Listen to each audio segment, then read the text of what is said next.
Hello and welcome into the KE Report. I'm your host, Shad Markwitz, and we're getting an update today from Peter Krauth. He is the author of the book, The Great Silver Bull, and editor of the Silver Stock Investor newsletter. And Peter, it's always great to get you on the show just to talk silver stocks. Last time you were on was late May, and we were waiting for silver to kind of break even higher, which it did. It did break above 30 and got up to 32 and some change. And we were noting at the time the patterns in the physical silver. We were talking about ETF buying. We were talking about the producers. And we were even noting that some of the higher cost producers, and you had brought up First Majestic and Endeavor Silver, were actually doing incredibly well because their margins were actually expanding. After a couple of years of hearing about margin contraction, we finally had margin expansion. But as we record this today in late July here on the 22nd, silver prices have pulled back down.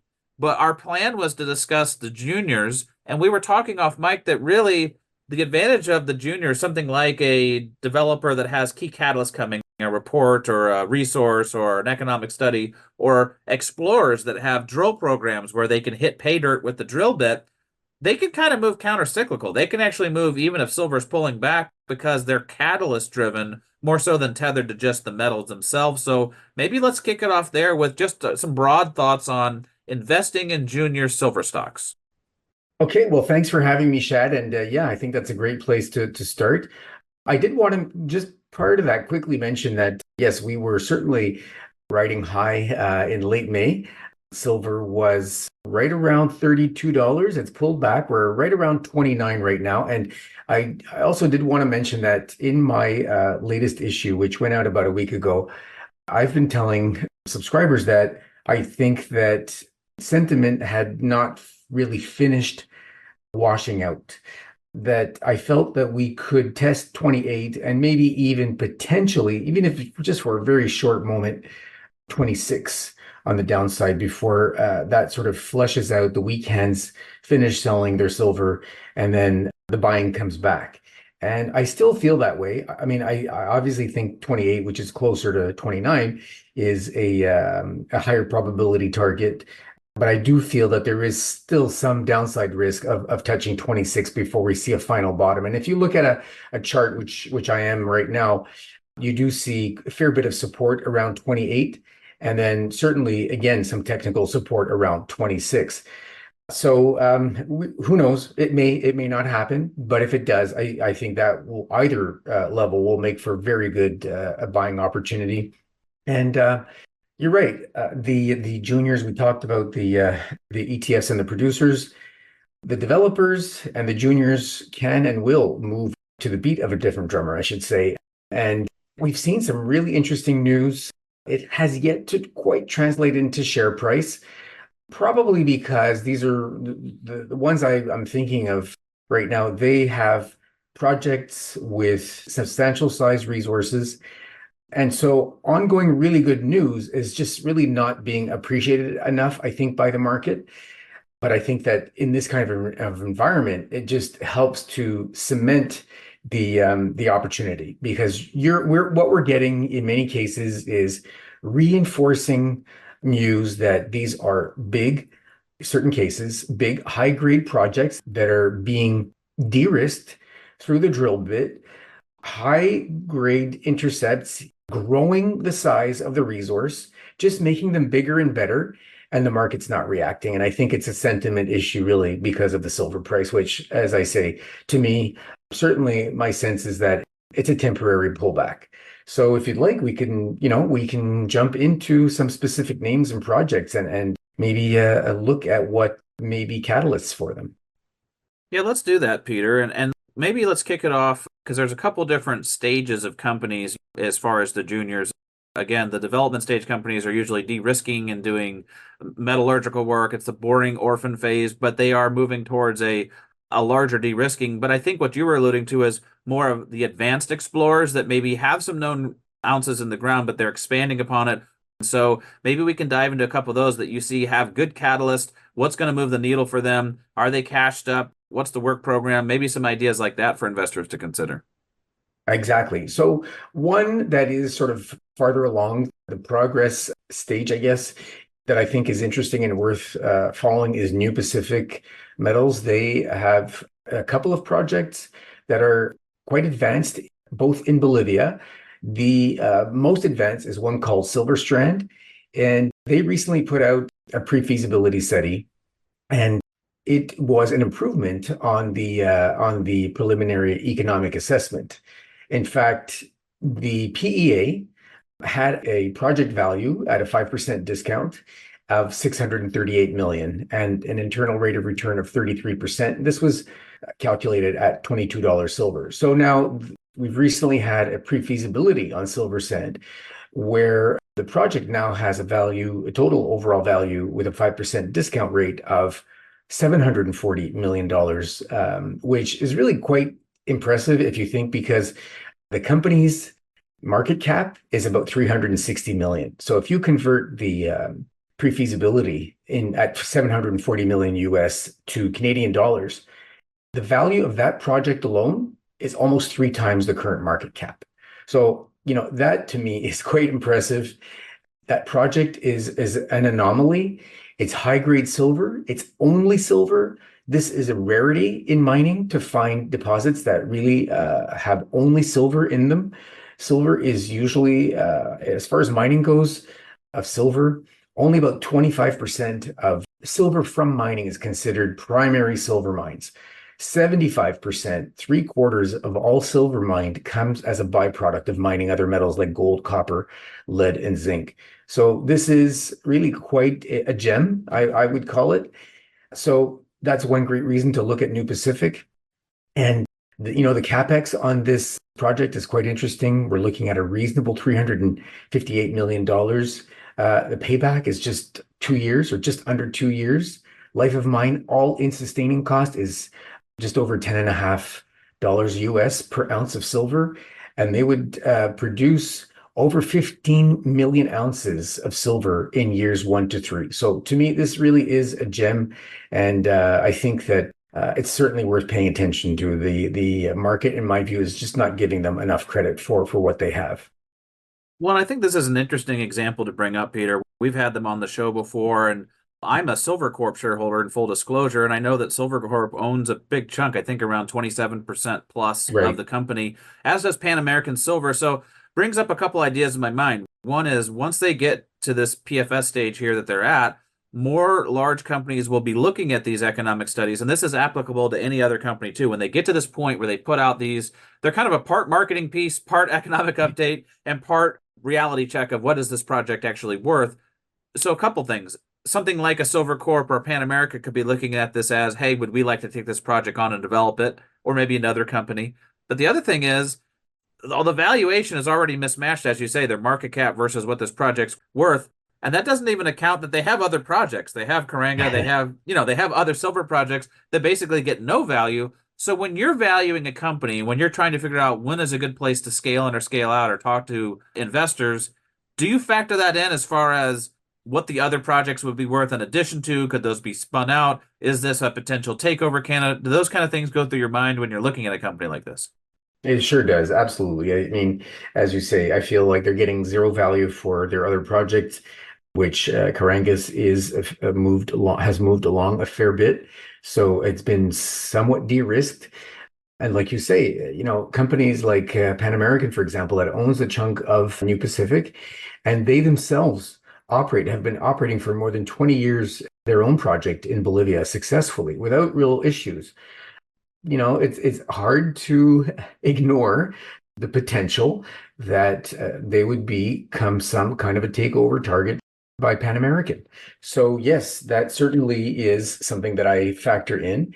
And I just think that that name, for example, is in quite a sweet spot right now because they've given us improved metrics on a really high quality project.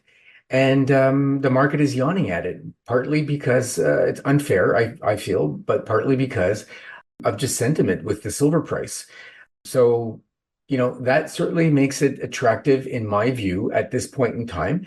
And there is, of course, the risk that it gets a little bit cheaper, and that could happen with a lower silver price.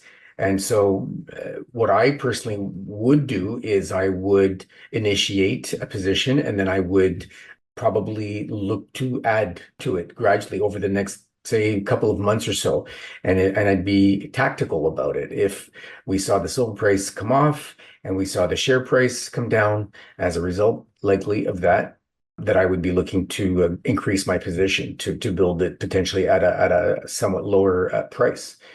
So yeah, I mean, these are ways that people can layer in, as I call it, to into a position. Now, what about the jurisdiction of Bolivia? Because it's a prolific area for silver and tin mining, and often the silver and tin appear together. And we've seen some companies going into production there in a limited way. There's the Andean Precious Metals producing in Bolivia. There's also San Cristobal that's moving towards that in a private capacity. You see Santa Cruz Mining, who is a silver and base metals producer, operating a number of mines in Bolivia. But there was also a near coup in Bolivia. And so there's some people listening, Peter, that probably think, ew, Bolivia, I don't know. It's kind of a mixed bag. How are you looking at it as a jurisdiction for silver? Because there is more interest there now for silver.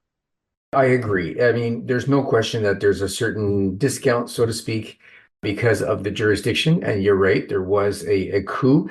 It was a very, very, very short-lived attempt. It doesn't look like it was too serious and or organized, which is a good thing. But at the same time, it does speak to obviously the that there is a certain level of discontent, and this is not exactly a rich economy, and so you're always going to have pockets and areas of discontent and people looking to leverage that for whatever reason. It's certainly not a perfect, there is no perfect jurisdiction that I can tell you for certain. Obviously, some are considered more favorable than others. This is somewhere in between, but I do think that it should not be discounted. If a player that is operating in that jurisdiction was the majority of someone's portfolio, then I would say that's probably not the best choice. You'd want some jurisdictional diversification, but I think that long term, the upside is absolutely there. And like I say, if Pan American has been able to operate successfully for 20 years, no major issues, and the companies are diligent, really, in many ways, is what it comes down to. They have to pick a jurisdiction within a jurisdiction that is a reasonably good place to operate. They have to be sure that they are engaging with the local community, with the government, making sure people understand and are aware. And I think they can mitigate a lot of risk that there could otherwise be with their project.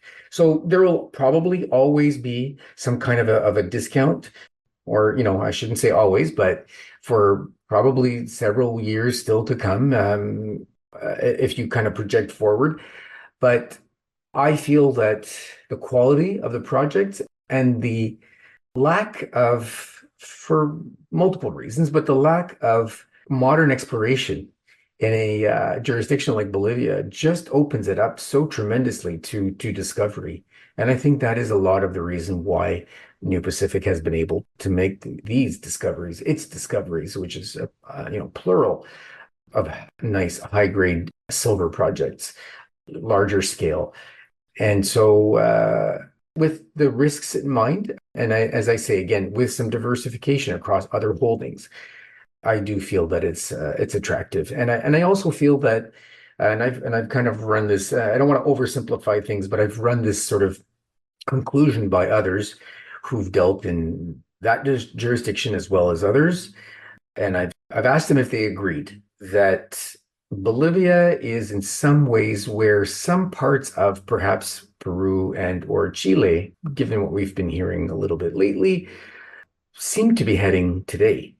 And they agreed. In other words, Bolivia in the past has tried some of the things that places like Peru and Chile, again, in specific areas, are trying. And Bolivia has had the negative experience with, mistreating mining companies and large investors. And they've, I think, mostly moved beyond that. And they are more open for business in those ways. Okay, so some good feedback on Bolivia. And I think you make a great point about a jurisdiction within a jurisdiction. It's easy to paint Mhm. a country with the same brush, but really it comes down to the local stakeholders getting that social buy-in, as you mentioned, And if it's a quality project and people can see the benefit of the jobs, the taxes, the roads, and all the different things it's going to bring in, all the ancillary businesses that support the mining business and create a ripple effect in that community, you can still do things even in tough jurisdictions. But Bolivia is on the way up, like you say, with Peru and Chile, maybe having learned from some of the mistakes in the past, let's hope. But let's move on to maybe a Sure. different stage of company. Is there something from your portfolio that's more of an advanced explorer that has a big drill program and their goal in this program may be to expand resources? Yes, actually, what I'm quite happy about in terms of what they have and how they're advancing things is Dolly Varden. So this is in the Kitsault Valley of British Columbia. They have, in fact, just recently announced the first drill results from their rather large 2024 exploration program.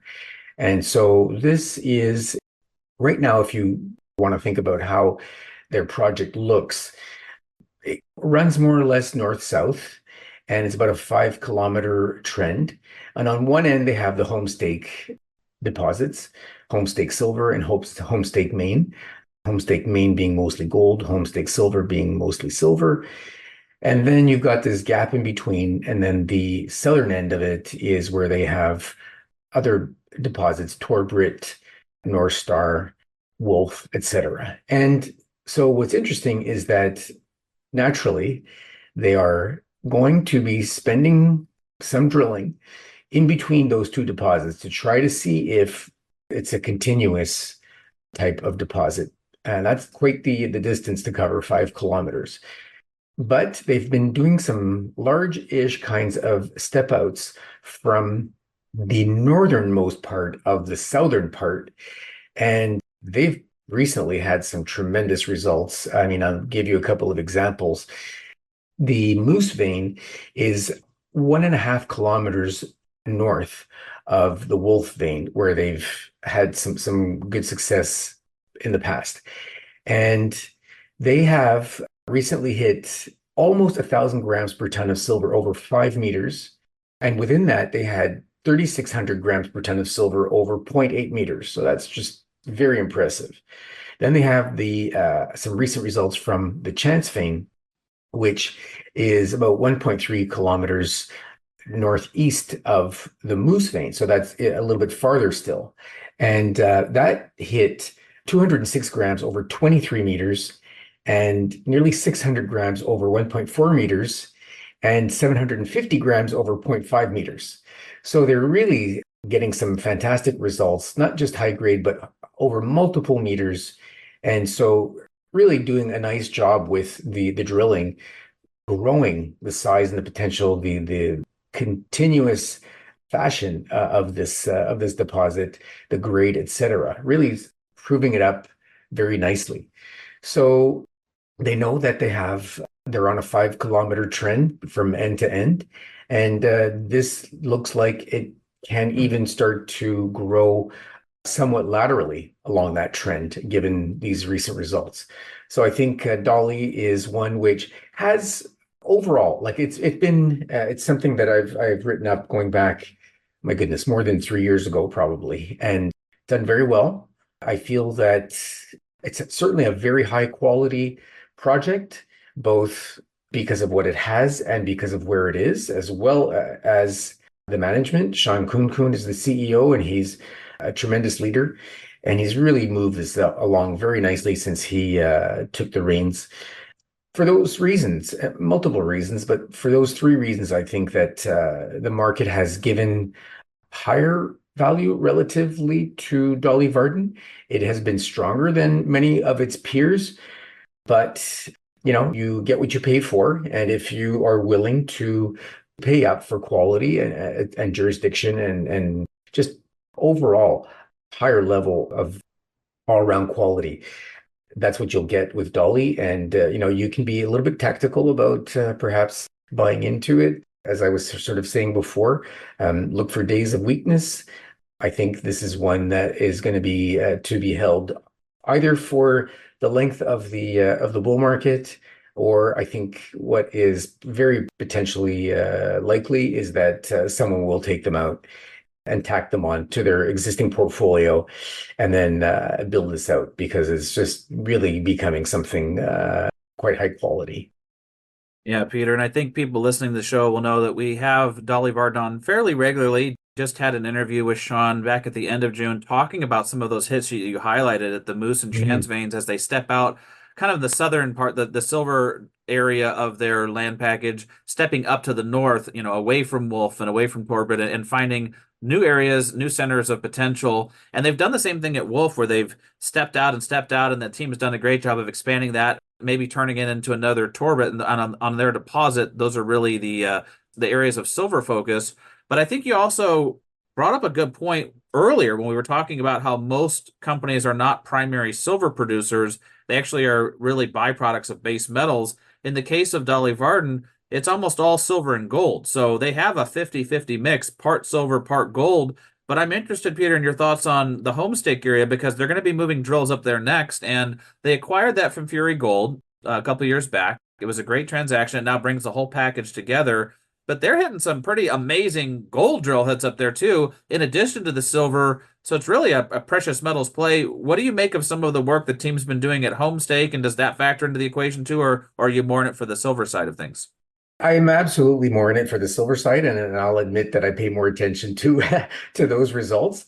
But you'll hear me often say that if I have to accept a silver company where the byproduct or the I would say the co-product metal is gold, that's my top choice after silver. There's no question about it because we're at the very least, staying in the precious metals realm. It's its cousin. It behaves quite similarly in many ways. So gold, let's just say I'm very amenable to the other metal in a silver company being gold. I'm more forgiving if the silver content is a little bit lower, if that is balanced off by gold rather than some base metals, for example.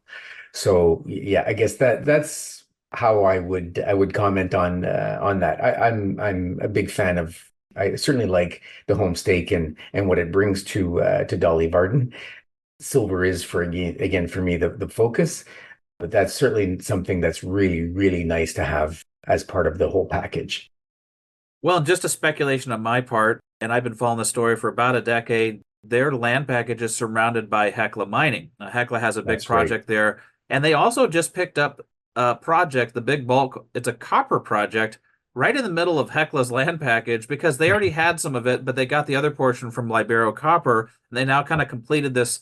It's kind of like this island of land that they have in the middle of Hecla's project, and they think it could be the feeder source. So I know that brings another metal into this, copper, in addition Yeah. to silver and gold, but I think a lot of people listening will at least like that. What do you think of Hecla as the potential buyout partner, or do you think another company could come in while Hecla is snoozing and also make a move on it? So I'd agree. Yes, both are possible, but I do think that Hecla is quite well informed. If they hold, I believe it's somewhere around 10% or so of Dolly, and so if I'm right about that, that's a substantial chunk. And so I doubt very much that they're not keeping close tabs on what's happening with Dolly. Hecla has been ready and willing to pull the trigger in the last several years on attractive projects. They did so with Alexco up in the Yukon, and they're turning that around, and that's adding considerably.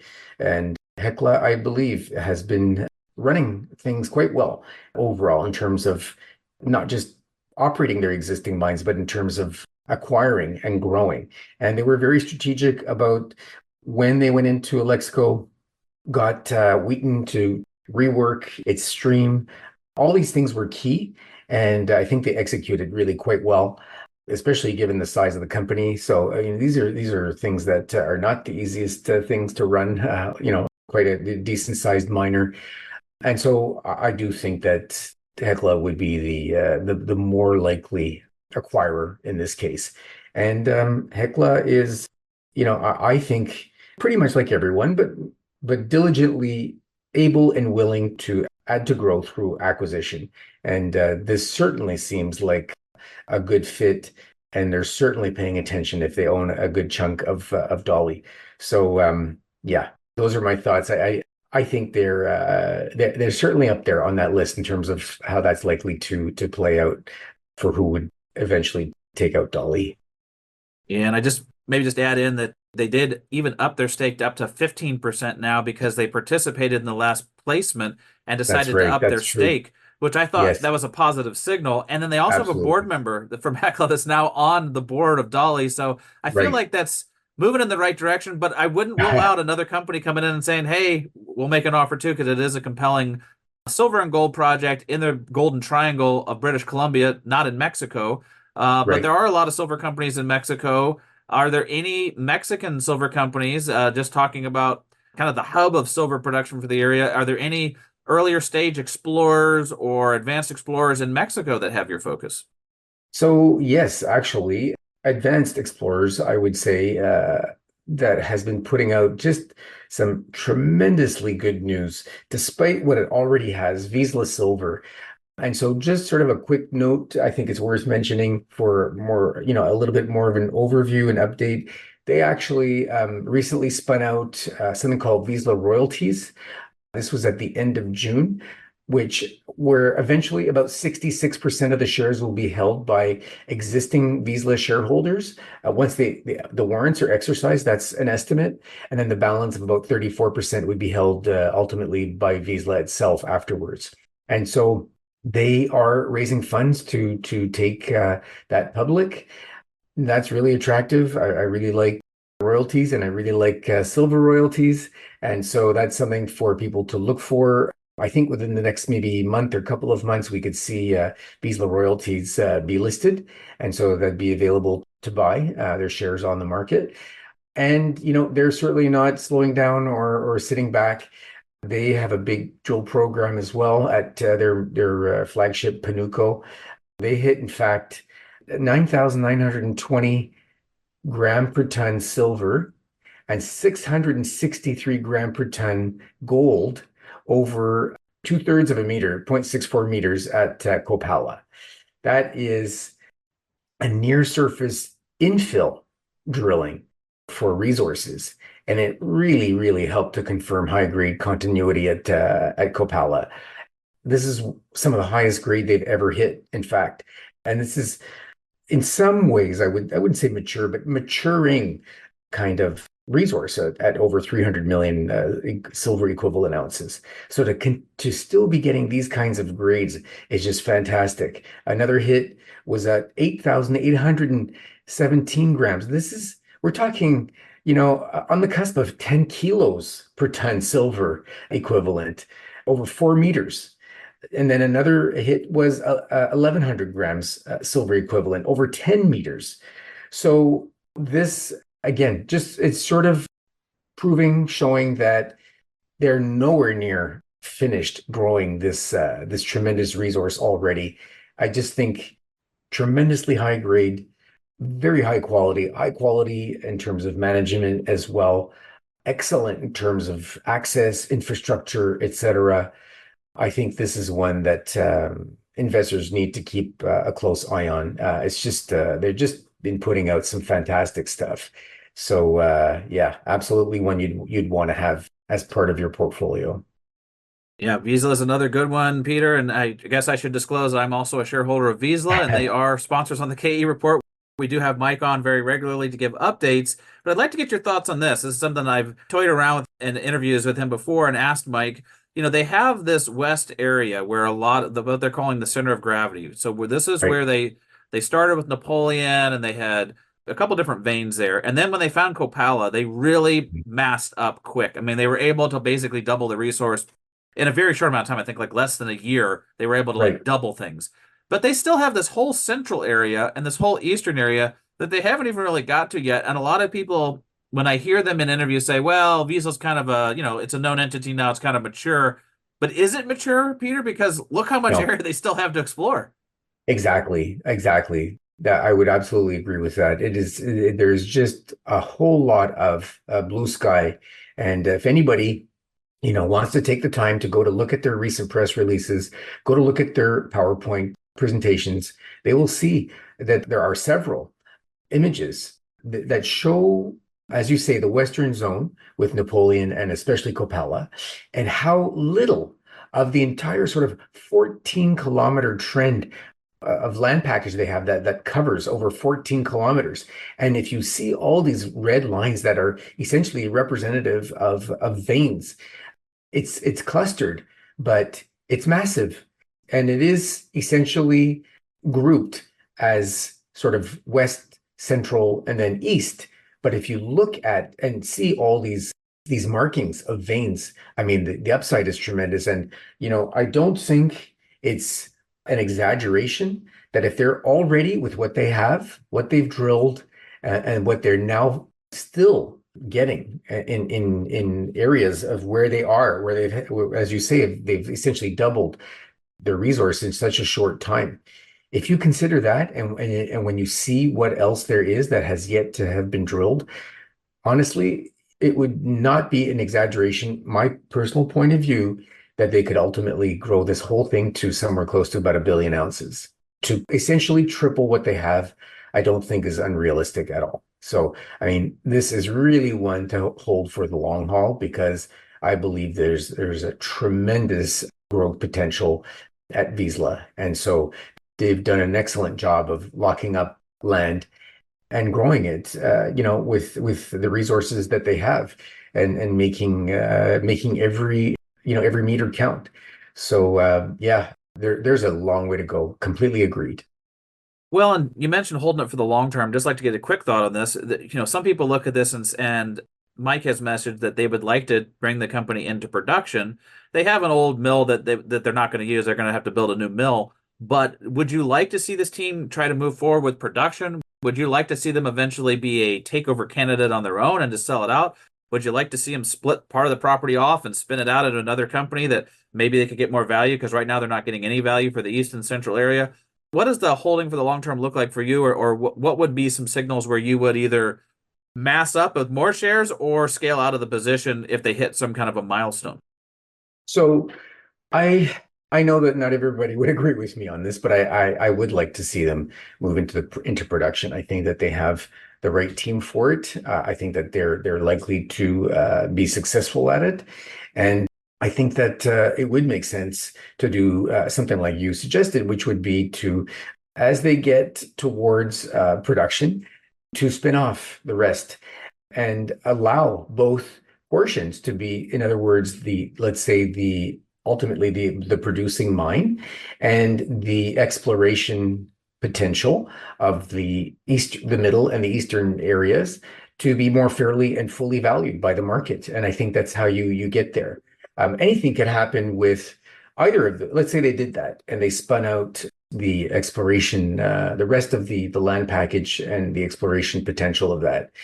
Anything can happen, but I think that is how you're going to get the market to value the entire thing more fairly. And ultimately, that's what we're aiming for. So someone might be a shareholder while they move towards becoming a miner. You can assume, similar to the spin out of the royalty company, that as a shareholder, you'd end up with some shares of that new sort of, Explorco spinoff. So you continue to hold the whole thing in separate types of shares, but you continue to be exposed to all of it. You can make your own decision after that. Hopefully, likely, I think you'd have, as I say, more full valuation by the market. And you, as an investor, you can make a choice as to, what your goals are, what you want to continue holding. Do you want both? Do you want one or the other? That'll be your choice at that point. In this case, as they move towards becoming a producer, and they still have a lot of exploration upside, that may not be what suits some investors. So by spinning it out, those investors have the choice. But yes, I think that is probably, at least in my view, the better route because of more full valuation by the market. Well, and Peter, as you mentioned, having the royalty spin out, no matter what, the investors have access to the future production, even if a third option comes in where a larger company comes in and says, hey, this is too significant of a project for us not to have in our portfolio. People could still win by having the royalty, similar to what Great Bear did, where they had spun out their royalty. And even though Kinross bought them out, shareholders also had the royalty option on the actual production of that deposit as it eventually moves down the pipeline. So a lot going on with Vizsla Silver for people to take a look at. And again, we have regular updates here at the KE Report. Definitely look for those interviews on our site. Let's end with a smaller company, though, Peter. You can pick anything you want here, but let's make it a drill play, a discovery play, a small Yeah. company going against the odds and trying to make a discovery. Anybody on your radar that you'd like to highlight? Well, I would like to highlight in that case Summa Silver. I think that they are also underappreciated by the market. Galen McNamara has been, running this for some time. He has excellent experience with, I'm trying to remember the name now. It was a uranium play that has become highly successful. He Next was gen. managing. Yes, thank you. So he was managing the exploration program for them. He's obviously highly experienced, excellent skills. And so I believe he will make Summa into another big success. They are, for your listeners, and the way I kind of view them and describe them is a company that has two flagships because they're both really, high quality. So one is essentially what I personally call the eastern half of the Tonopah district, which is across the highway, quite literally just across the highway of what Black Rock Silver has. And that's in itself, a nice high grade silver deposit that they're continuing to grow. So Summa has the Hughes project that is right there. And they've been making very wide step outs, very, again, really nice, high grades, consistent over multiple meters. I cannot remember exactly right now the details of just how deep and how wide the intercepts were, but from memory, just fantastic results. And then they have, so this is in Nevada, fantastic jurisdiction.